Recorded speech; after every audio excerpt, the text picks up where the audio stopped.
श्री स्वामी समर्थ. 7 दिवस गुरुचरित्राचं पारायण केलं आणि आज होती समाप्ती असल्यामुळे आज सकाळी लवकरच उठले होते आणि नैवेद्याच्या तयारीला लागले होते.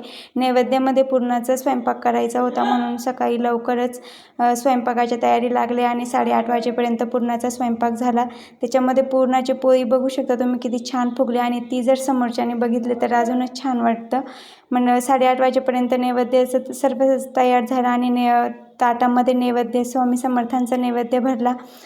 ताटामध्ये छान असे सगळे पदार्थ वाढले. सार, दूध, भजे, कुरडई, पापड, भात, नंतर घट्ट वरण केलं होतं ते ताटामध्ये सर्व भरला.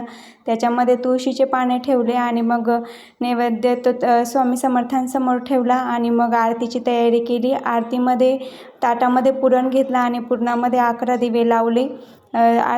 स्वामी समर्थांची आरती केली. मग नैवेद्य दाखवून दोघांनी छान असं जेवण केलं. जेवण करून ते ड्युटीला गेले आणि मग मी राहिलेली बाकीची कामे आवरून घेतली आणि असं झालं माझं गुरुचरित्राच्या पारायणची समाप्ती. व्हिडिओ कसा वाटला कमेंट करून नक्की सांगा.